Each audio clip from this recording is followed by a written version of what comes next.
welcome to episode.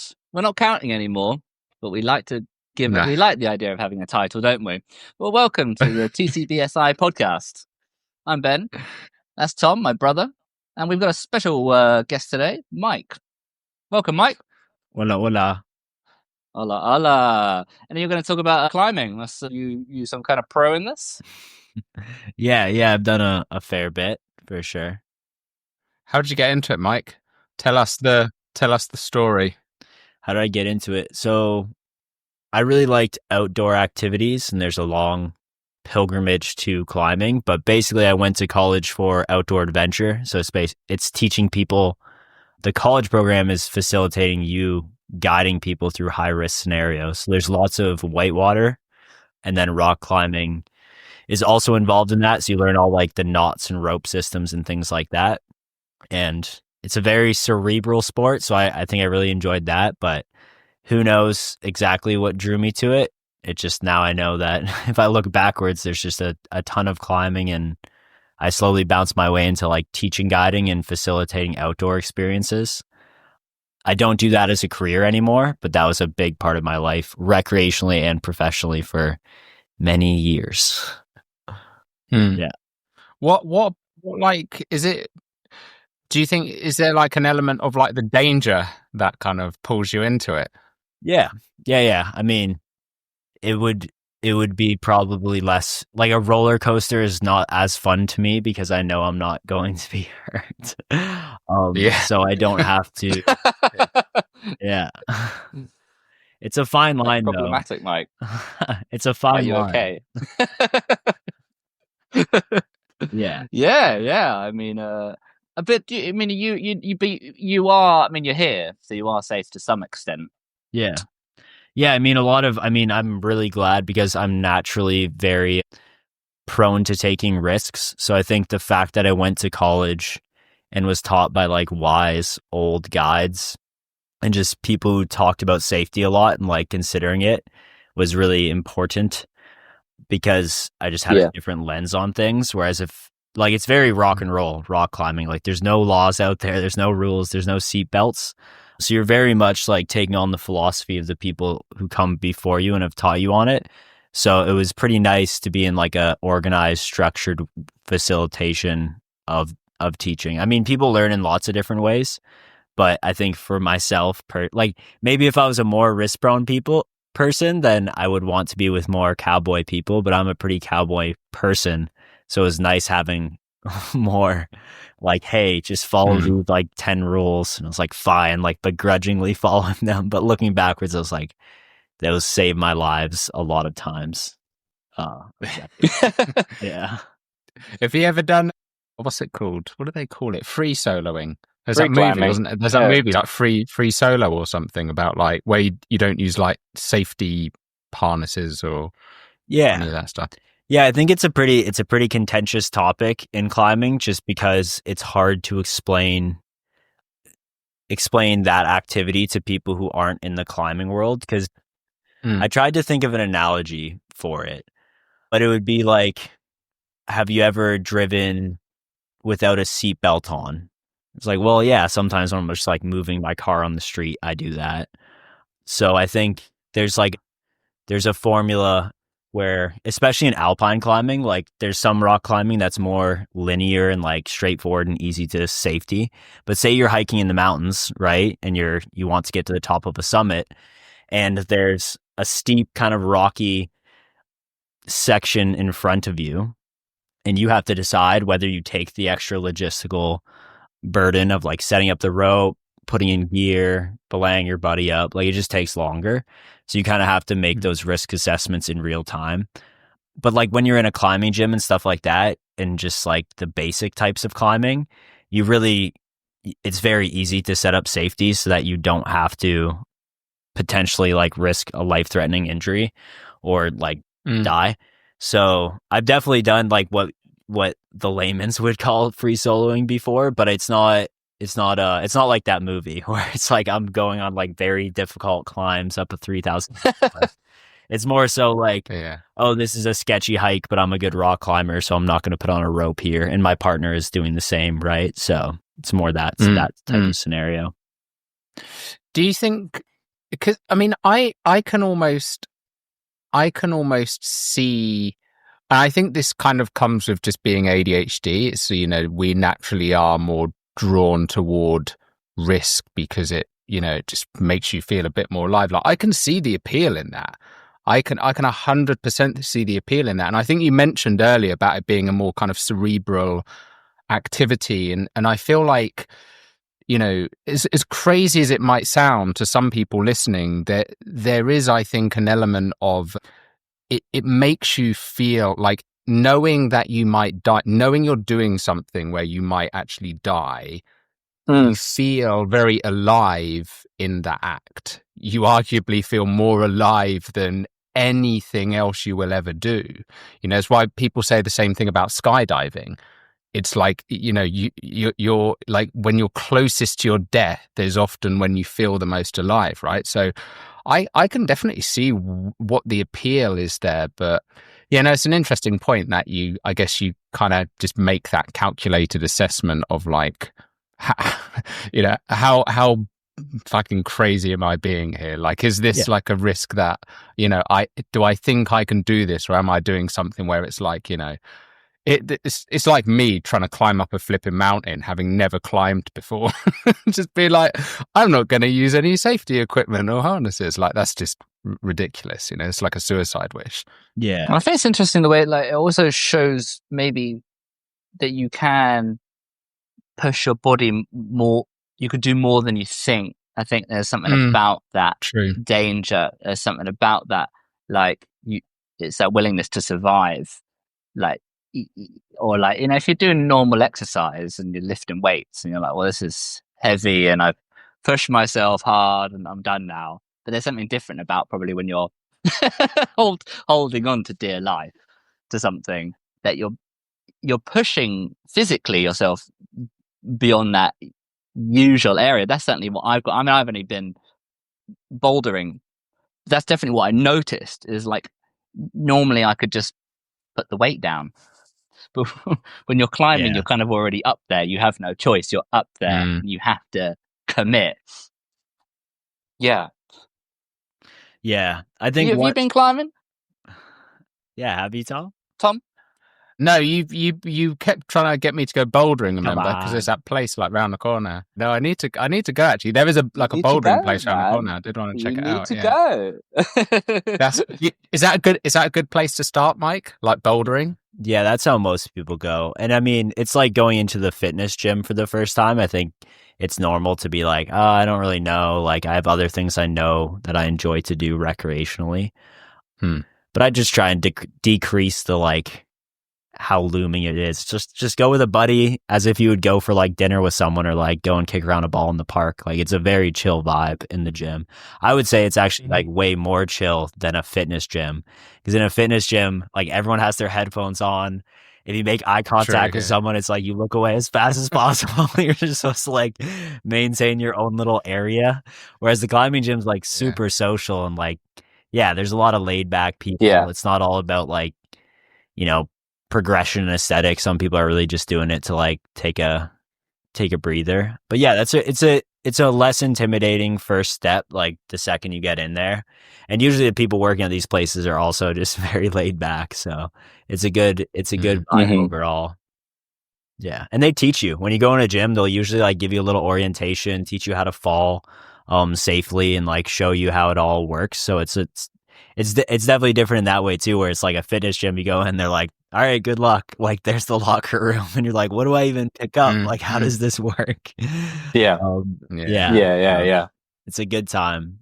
And some people, like, they don't go like, I'm at the far edge of climbers that go outdoor climbing and alpine climbing, but like most people just go to climbing gyms and like enjoy it recreationally as like a hobby, What does alpine climbing, what does that mean? Alpine climbing? So alpine climbing is like when you're climbing mountains. Alpine climbing is a term that's kind of an umbrella term for like, you're hiking, you have all your climbing gear on your back, and then you do some climbing, and it usually involves you like putting gear in the wall or wrapping around rocks and safetying things. It's a lot more technical and a lot more risky in general. But that's That's like Everest stuff, right? Like K2 Everest, they would call that alpine climbing, whereas bouldering in a gym is like the other end of the spectrum, where it's like, sometimes people hurt themselves doing it, but very rarely. And you don't have to be super in shape, technically proficient to enjoy that activity. Yeah. So is that what because you're going to Nepal? I'm going to Peru. Yeah. No, that's just for hiking. Peru, Joe. That's just for hiking. Okay. Yeah. You're not going to be climbing mountain. No, I wish, but that's not. I'm too family. Yeah. Have you ever done anything on like snowy or kind of ice capped? Because how does that? I mean, you mentioned logistically, like how do you know where you can put something into the rock face, right, without it just like breaking apart? Like, yeah. So there's two questions there. One is, have I ever done the snowy peaks? And I would say yes, only a little bit. So there's like glaciers usually on some of these large mountains that you have to cross over. And then depending on the time of year, it can be snowy up there. So I've done that. And then placing the equipment. So they call that traditional climbing. So traditionally climbing, there was no fixed gear in the wall already. You just had to bring stuff up and jam it into cracks. And there's a whole like technique on how to do that. And there's like different devices on what you can jam into these cracks and how you wrap stuff around rocks. But basically you're building like a temporary anchor so that if you fall, hopefully that thing holds. And as you said, like the rock doesn't explode out. Man, that's crazy. It kind of depends on the type of rock, like the type of weakness in the rock, like the crack, and then what gear you have to jam in there. And then you got to bring up the right type of stuff to jam in these cracks. So it gets a little technical pretty quick. But yeah. And then, there is something about the snow. I'll just really quickly touch on the snow bit. The snow bit adds like a whole nother layer to it because glaciers, as you probably know, have crevasses in them. So it's like they have these deep gashes in the ice. And if you fall in them, you can seriously injure yourself or die all the time. So you have to like rope up usually with other people. And then when snow is covering the crevasse, you actually just don't know where those holes are. So there's like a whole technique on how to make sure you don't fall in one of these. And if you do, how to like rescue your buddy. Yeah. That's a whole other game. Yeah. Yeah. Do you when you go climbing, do you tend to do it just solo by yourself, or do you go with friends as well? Yeah, I pretty much always go with partners. If you're bouldering, because there's outdoor bouldering too, where you take like a little mat and you just put it down. Yeah. And then if you fall, you just fall on a mat. So a lot of people do that by themselves. And then basic scrambles. So scrambling is like alpine climbing, but on lower angled terrain. That's pretty easy to navigate over. There's not a defined line in between scrambling and alpine climbing. But I've done some of that where I just climb mountains for fun alone without partners. But most of the climbing I do is like with ropes and with one other person on the other end of the rope. Is that generally like always kind of advisable then? Like that you'd always want to have, like if you were doing like proper alpine climbing like that, you'd want to have like a partner generally. Yeah, it depends who you ask. Yeah, true. The old ways. So like the origin of climbing is like it used to only be alpine climbing, and obviously lots of European people were into it. And there was these like rules of alpine climbing, like this like old way of doing things where it's like you never go with a party of less than 3 people. You always rope up on sketchy terrain, whatever. But then all the rebels were like, kind of just said fuck that to the rules and just started like climbing steeper things and like doing it in different ways that were maybe a little more risky, but that was like the edgy start to climbing. And they'd go like with less equipment. They called it alpine style back then. So they go with less equipment because historically you've probably seen pictures like the first summit up Everest, they bring like 20 people and like all this equipment and it's just like this 15-day expedition, whatever it was. And some people started being like, we just take less gear and less people, we can move faster. Yeah, it's more risky, but we get more shit done. And now it's escalated all the way to the point where it's at now. So that's where it's like, it depends who you ask. The answer to the question of like, do you always go with a partner?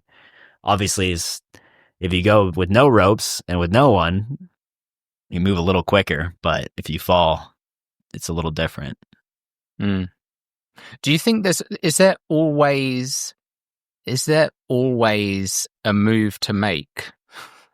Like, do you ever get up, like halfway up and then be like, oh shit, I'm out of moves here. It's just flat. Yeah, there's like, just nothing does that to happen? grab onto. Yeah, because I suppose in nature it's not like someone's it's like a bouldering thing. Someone's setting up a path. Yeah. I suppose in nature it's unpredictable. Do you find a sequence that's just not, or something that's just not there? So that happens. It depends. Here, let me show you real quick.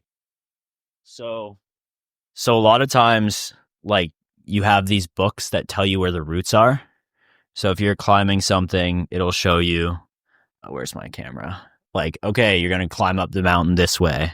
And like, it shows you the pathway up. So, you know, and usually like in established areas, there's people who went up with like a drill and put in gear. But then like this book is Alpine Select. So these are all like the big mountains you can even see on the front cover. And these are a little bit different because they're so long and because you're climbing up like bigger mountains that are like thousands of feet high. Like they leave it a little more vague on the route findings. You're like, I'll be looking at my watch and be like, okay, I'm at 3,000 meters. You're supposed to see like a big 10-meter black block and then like go right around that. But you might take the wrong turn and like, yeah, it gets a little crazy up there. So there's definitely times where you'd be like, I think we're off route. Or like the most cool thing you can do in climbing pretty much is do a first ascent, which is like no one's ever come up this mountain in recorded history this way. So the real gangster people and like the high level athletes in the mountains are usually trying to put up first ascents, which is like no one's ever done this before. No one's ever done it this way, or no one's done it in that speed. But yeah, that's kind of where you'd end up where it's like, hey, we literally might not be able to do this at all. And we're going to try anyway. So retreating is an important part in these games because otherwise you can, get summit fever is what they call it. And then just get too pinned out on that. And all of a sudden you're out of food and water and you're 3 days from the road. Yeah, that's correct. I suppose that's actually really interesting to think because, you're right. Like, I suppose you could, like, if you were really determined and you're like going off the beaten path, so to speak, and trying to find this other route up, you have no idea how long, how many fucking detours you're going to have to take. And then, have you ever had to, again, I don't know if this is like a really extreme example, but I'm just thinking back to that movie, like they actually camp out like on the like cliff face, right? Yeah. Like, have you done that before? We did one. So sometimes, and this is way more common in Europe, actually, they have huts. It's like Alpine huts. So in an area called Lake Louise, we like climbed up with our big backpacks and then we stayed in a hut. But in Alpine climbing, it's super common. So they'll just bivvy on the side of cliffs. Sometimes like in Yosemite, where that guy did the free soloing, it takes like 3-4 days to get up the wall. So they have to bring all this gear and like basically set up a tent that's like on little like piece of wood, like not wood, but like piece of plastic and metal, and just like make a little bit of a platform. I haven't done any of that yet. I've only stayed in the hut. I like expeditions. I like camping and stuff, but that's a lot of logistics. And you can literally just roll up to a lot of crags and then just go climbing and then go home after. So that's a little more attractive to me at this stage in my life. Yeah, I mean, what do you think that is? I mean, it's a different thing altogether, isn't it? The idea. I mean, I guess it's like that is the journey. It feels like that long to get to the end of it. The fact that you need to camp halfway up a cliff. It's not like, shall we say, have you seen that movie, Ben? Yeah, I've seen it. It's fucking.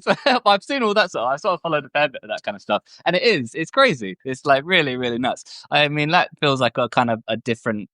It's weird, isn't it? Like how climbing, I feel like has so many. Oh, I guess it's everything, isn't it? There's loads of like side niches, like free climbing or bouldering, or there's like sort of speed ones that you can do as well, like those kind of things. And Yeah. Yeah, it's nuts. It spurs off into so many different areas. Mm-hmm. You ever done anything like speed climbing? Nah, I'm a lazy climber. I like taking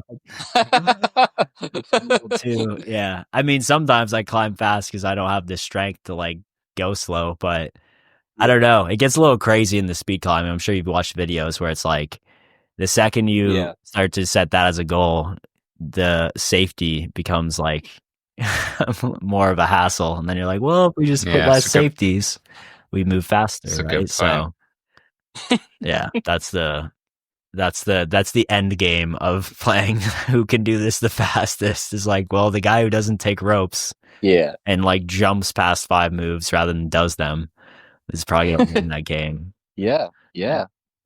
How do you mentioned, Mike, about the like the routes and stuff and people doing, what do you call it, the first ascent?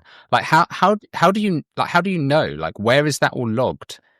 Like how would you know if someone has or hasn't done a route before? Yeah, so climbing's kind of where I think a lot of things used to be, where it's like, I mean, I just showed you like 2 books, right? So it's like a lot of stuff has moved already onto the internet, but climbing's in a weird place where like a lot of the knowledge is still stored like through these books, through like old forums on the internet, like just random websites on like the back end of this, that, and the next thing.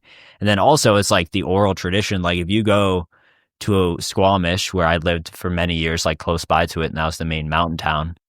It's like if you think you're going to be the first one to do something, it's like you can post a picture and be like, yo, has anyone ever tried this line? I'm thinking about doing it. And then some old dude will be like, oh, Jim did that back in 87 with whatever. This guy's like, maybe they haven't written it down, but I think if you exhaust trying to look up if people have done it, and like everyone who's the local knowledge keepers have said that that's not a thing, then you can kind of claim it, but you just got to be ready for someone to come out of the woodwork and be like, I did that with tennis shoes.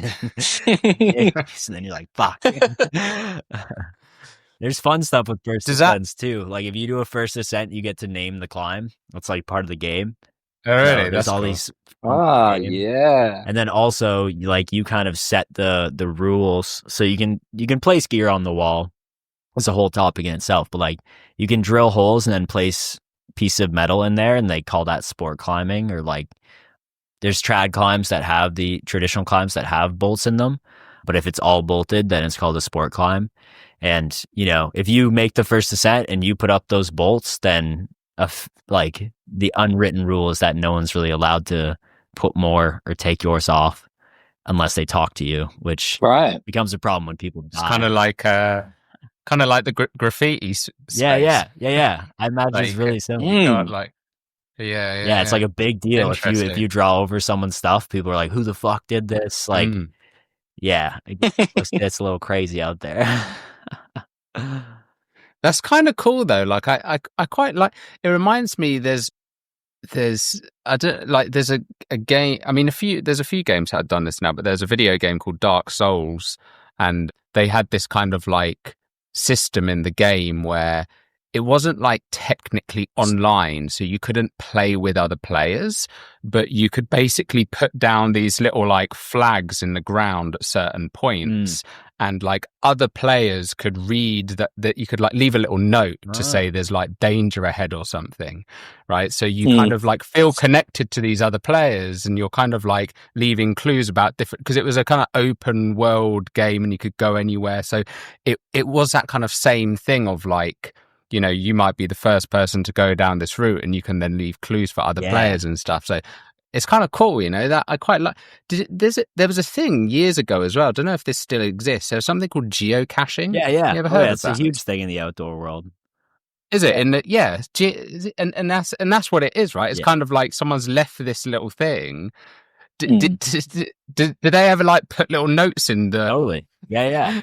Really? There's 2 things that kind of correlates with. One, like the whole notes in the ground. There is the main form used is called Mountain Project. So if you go on mountainproject.com or whatever the fuck it is, it's like you can find a climb and then there's notes underneath it and you'll see like 2015, someone's like, the third move on like past the nose is like really sketchy. So that would be like it's funny because then you can read the history of the climb and like people's experiences and see pictures. But the notes, I think that's so cool. It's so sick. And it's really fun when you're going to a certain area. And it's all open source. Like it's a free form community and it's like it's helped me immensely.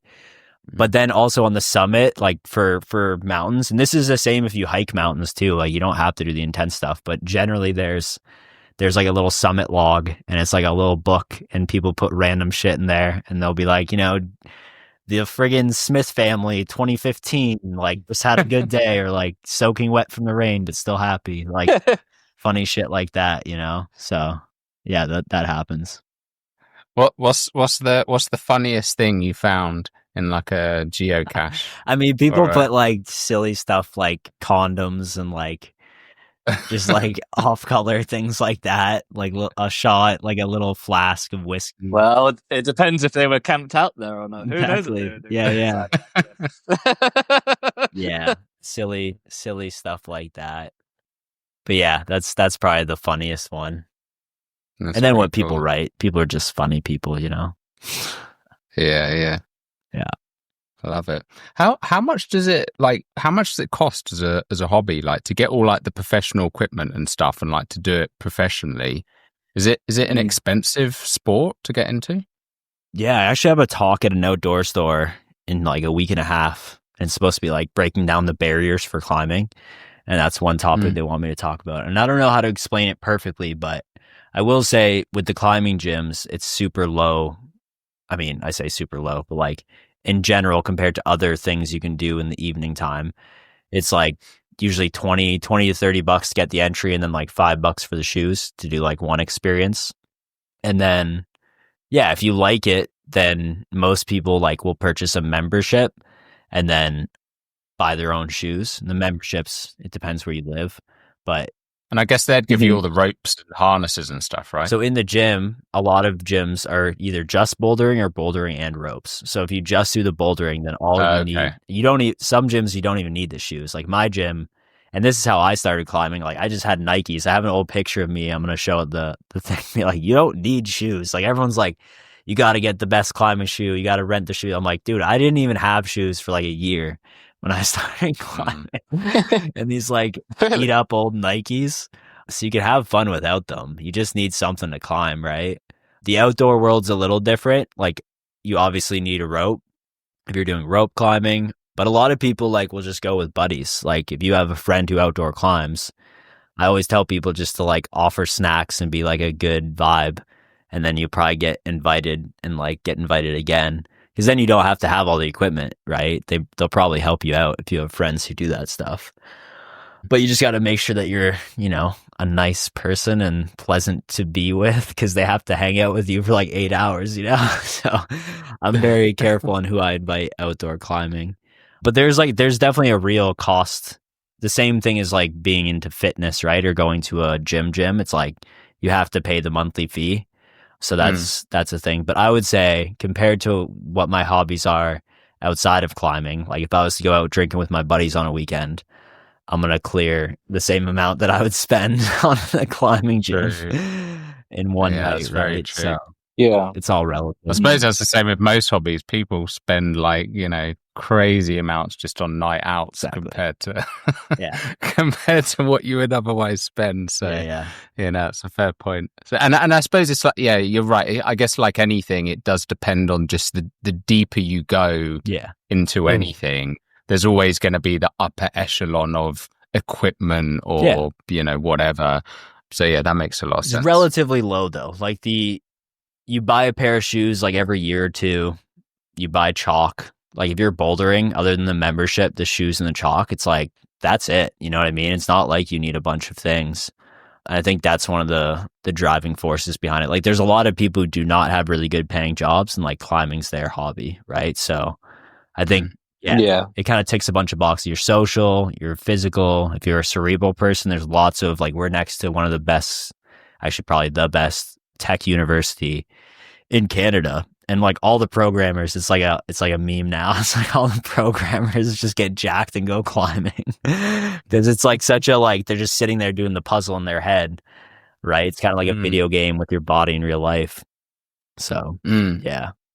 Yeah, I do. I do like the idea of the kind of. I guess there's a lot of things actually, like even because I hadn't really considered it before, but just thinking about it now, like you say, the cerebral, like the puzzle aspect, and then the kind of physical endurance aspect of it as well. Like, there's just a lot going on, and I can. Yeah, it does actually sound. I think you'd love it, honestly. And exactly that. I think I would as well. I think as you go on, I'm sure more. Like a certain technique will come in, like that there's a certain type of thing I should do this type of hold. But yeah, I think particularly I've only done it a certain amount of times, and I can sort of say like it feels really nice to do something, and it's not like you got to work it out. You look at it and be like, because everyone's body is different as well, and like your strengths are going to be different as well, and so you will find different ways. I mean, like, do you think there's like we were saying about creativity, do you think there's a link with a creative brain and being able to problem solve climbing? Or do you think just sort of it is just a series of things that get taught? You're asking me? Yeah. Yeah, I mean, people approach it gets philosophical pretty quick when people talk about like how they approach climbing, like the why they do it. And like, there's definitely a strength component, like that's kind of undeniable, right? But the way I usually introduce people to climbing, like you're like Tom, this is why we brought you here today, is to get you climbing. It's a lot easier than a lot of sports. Like I've facilitated a lot of education around like physical things, whether it's like starting a fire, snowboarding, whatever, whitewater rafting. But it's like climbing, you already know how to do it. It's like no one has to teach you how to climb a tree when you're a kid. So like when you take someone to a gym and you go like, hey, just pull on these holds of this color and try and get to the top. Like your body already kind of intuitively knows how to do it. I'm not a scientist, so I don't know why, but like, you know what I mean? So you're already like in a place where you can kind of enjoy the movements. And then I like to focus, and like my videos are now steering more towards this. It's like I like to focus on the technique because there's just like little things, like you can place your foot in this specific way, or you can like use the hold in this certain way, and it gives you like that little bit more. Because I've seen like debatably very unfit people do amazing things climbing because it's so technique heavy, like very, very, it's like kind of like golf in that, like with the exception of overhanging routes, it's like there's a lot of low hanging fruit for people who are like thoughtful about their movement.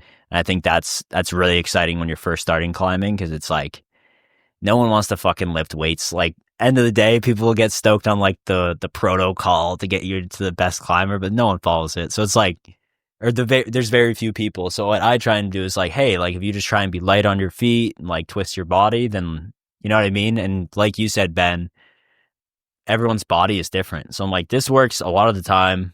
It's kind of like a principle that I follow, but just make it your own. Like don't try and, one of the things in climbing, you might know this, Ben.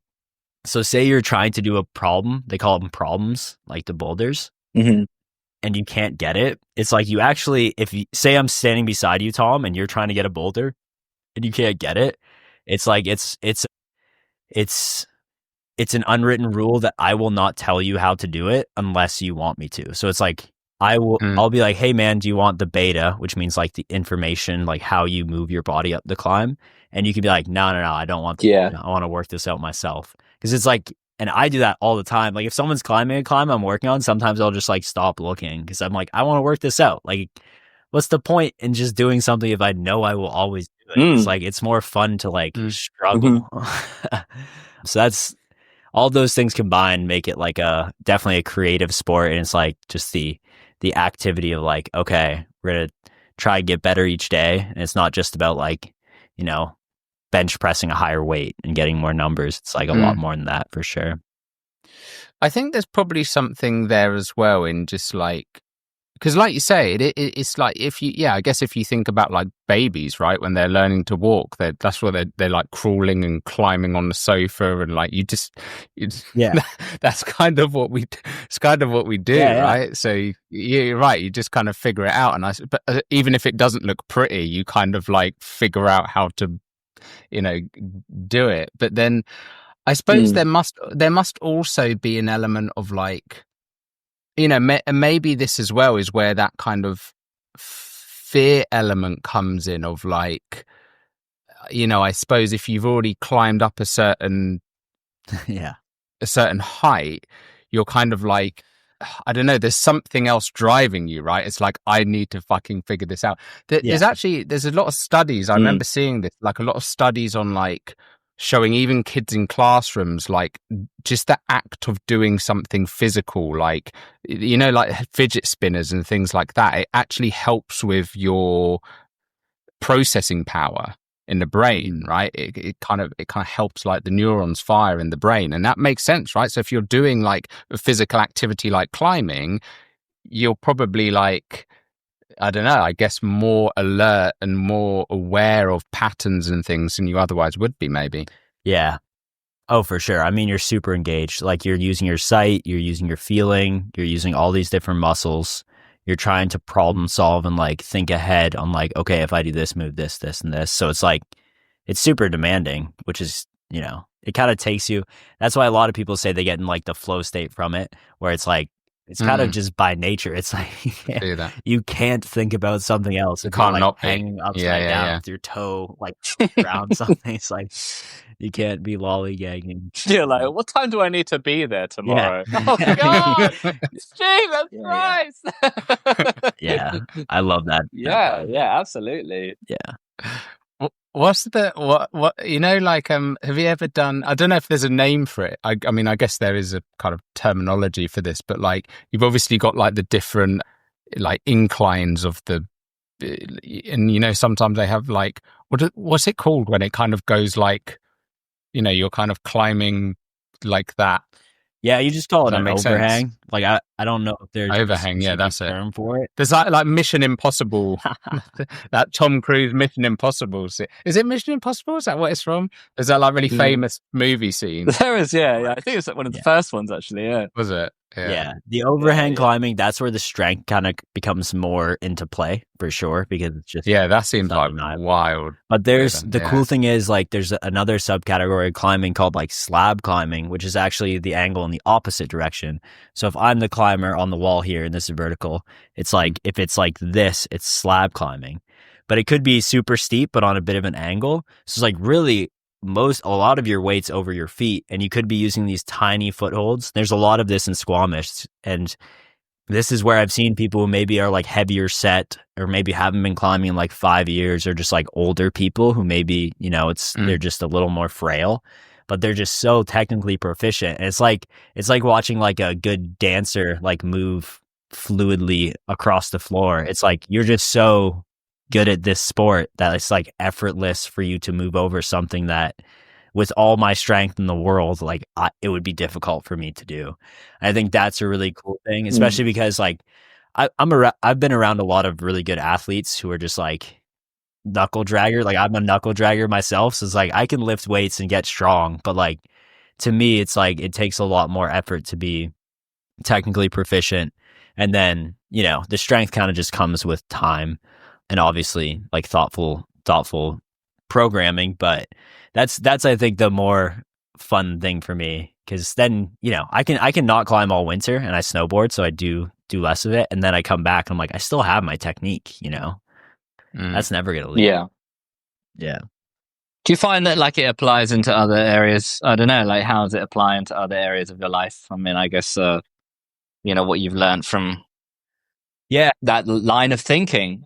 I guess, how does it fit into your day-to-day life when you're not climbing up something? Yeah. I mean, everyone takes something different from it. Like some people learn this, that, and the next thing. I think I don't know exactly what I've learned from it, but I would say I'm pretty good at dealing with like failure, like what people think would be like, oh, you you didn't get the result you were expecting, right? It's like, because it's just every day you go in the gym, it's just like you're falling off of shit. Yeah. My whole goal is to get to the top of this, and I Yeah. do it. So it's like when you have, say you make a recipe and it doesn't taste as good as you want. It's not like you're like, oh, I'm a failure of a person, or like, a conversation doesn't go a certain way you're expecting it to. It's not like the world's caving in. It's just like, oh, well, that's not the way to do that. And then you just move on to the next thing, and you're like, well, next time. Yeah, you fall off, you get back on. Yeah, you got to deal with it because, like, you're still alive, right? It's like, it might seem like a big deal. And I think also the outdoor climbing has, like, made everything else seem way less intense, because it's like, if the craziest thing that happened to you this year is like, you had a spat with your partner, then it's like, that's a big deal. But if like you almost died, or like you had something where it was like, some crazy logistical situation and you were like in a storm and almost got hit by lightning, it's like all of a sudden the argument you had with your partner is like, that's okay. Like, I didn't almost die. So the baseline on like what is scary is just so much higher, probably because of this. It's a really interesting point. It's a really interesting point about even just with like failure as well, because I suppose if you think about like, and I'm not saying like just any form of exercise is amazing, right? But like if you go to the gym, if you run or lift weights or whatever, you can't really fail. Yeah. Like you might find out I can't lift that weight I want, or for as many reps as I want, or you can't run as far or as fast as you want, but you don't actually fail. Like, whereas with climbing, like if you like even just the act of like falling off is kind of like, and having to get back. I suppose it's the only thing it's similar to is maybe like fighting. If you're like boxing and you get like knocked out. That is something you're I think there are certain sports like that. You're having like to get back up. skateboarding as well. Skateboarding, I guess, it's a good point, and snowboarding and anything like that, I guess, where you are actually falling and not necessarily badly hurting yourself, but I actually quite liked that one. A couple of times I have been snowboarding, I've quite enjoyed like actually. Like in a weird way, it's kind of like that pain does drive you. It's like, oh, I need to figure this out. Yeah. You know what I mean? There's something about it like that kind of motivates you almost. Yeah. I've taught a lot of people snowboarding, and I usually teach to the person rather than just like teach the principles. And I will say for you, Tom, like someone like you just wants to know like technically what's happening with the snowboard. Like if you fall, you're like, okay, what the fuck happened there? So I would be like, okay, because the board actually torsionally twists, and that's what does a lot of the like turning and slowing down, which a lot of people don't know. And then like, you just explain like technically what's happening on like a very like millimeter to millimeter level. And then people just nerd out about it and they're like, oh, sweet. And then they figure, and I think of climbing the same way. Like if you watch some of my recent videos on Instagram, I'm like, if you put this part of your toe on the hold, then it's going to hold you for this reason. So it's like, there's so much nuance you nerd out over, and it's like so much of it happens in your brain. But the failure bit's an important one too, because it's like, I mean, a lot of people say it helps them with their ego, right?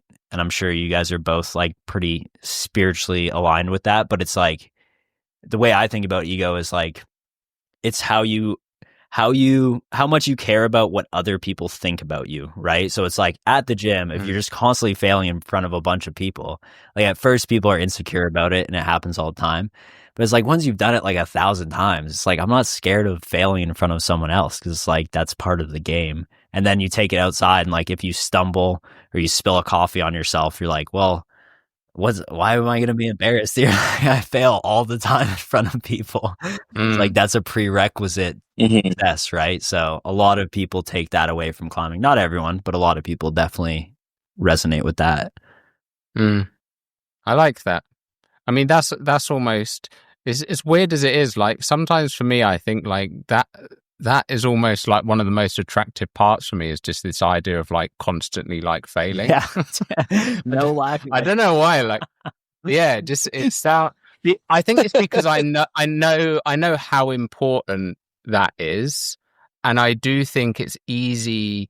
It's so easy to it's so easy to get comfortable in life in general. Oh yeah. You know, it's so easy to we all fail at something for a little while, and then you get better at something, and then it's easy to kind of just sit in that comfort zone of like, I'm just gonna sit here for a little yeah.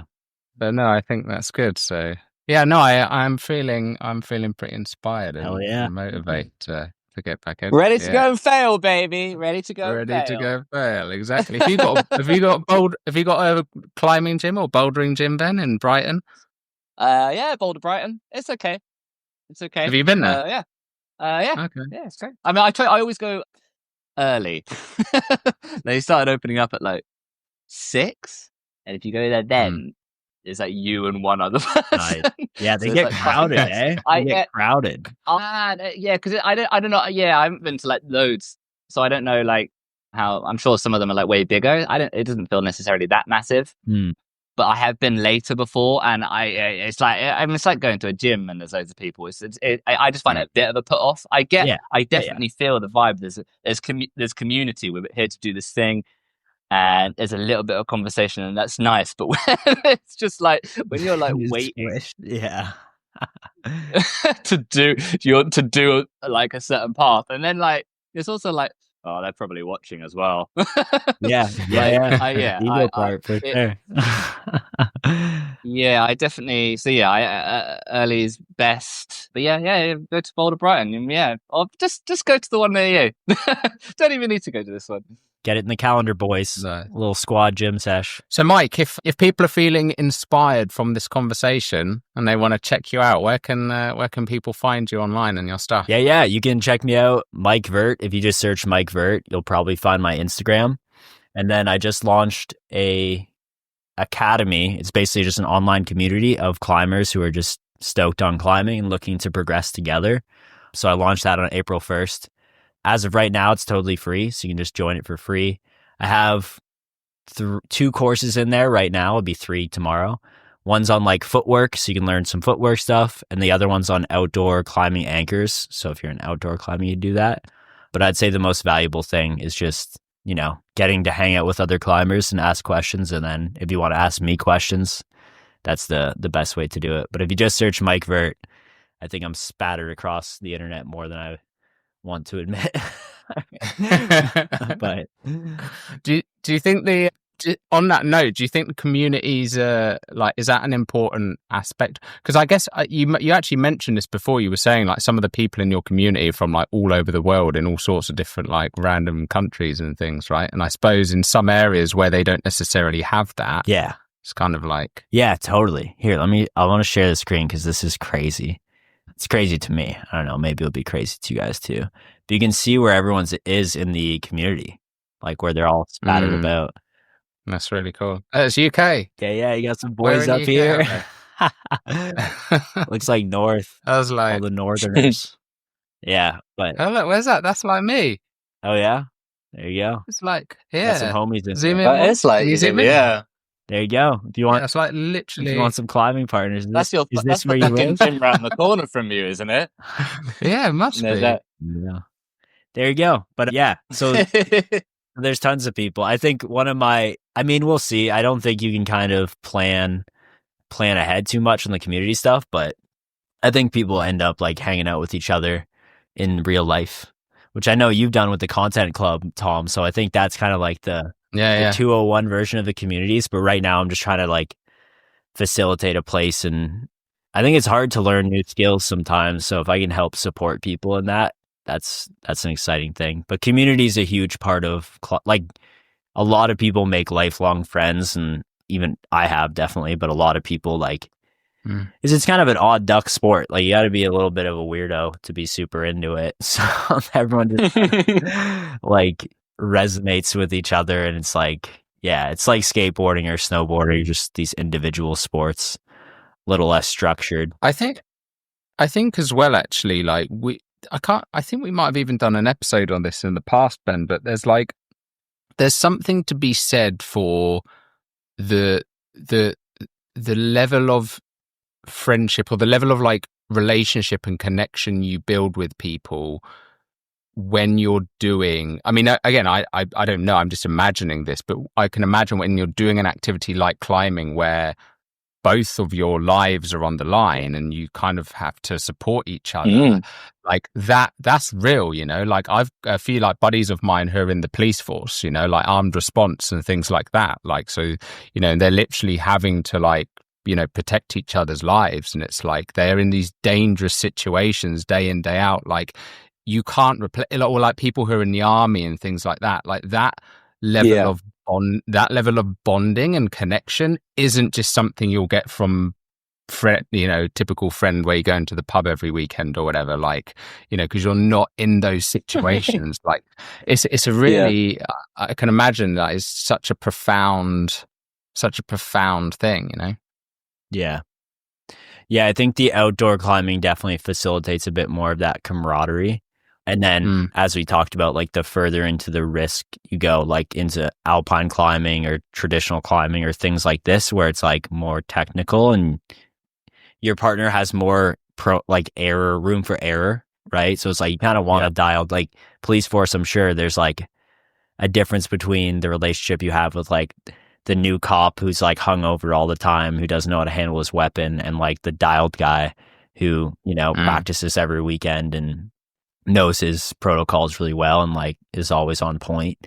So there's you slow, and this is a tough thing when people go like, I want to get into outdoor climbing, like how do I do it? It's like, well, first of all, get your own shit together, because like no one's gonna want you on the other end of the rope until you're like, it's a good point, not too spacey. And maybe that's not for you, right? Like maybe because you don't want two people who are really spaced out partnering up, because then it gets a little dangerous. Yeah, because you're supporting each other at the end of the day, right? Like you need to be able to rely on them as well. Yeah, and if you're not aligned on your risk tolerance as well, like some people you might get halfway up a mountain and some guy's like, I'm not going to put on the rope for this, or like I'm gonna, you know, take this huge risk. You go like, whoa, wait a second, like. So I think it's good to get aligned with that. I've been lucky enough that like I've been in the community and like did guiding for long enough that I have a few people that are like solid buddies that I know are on point.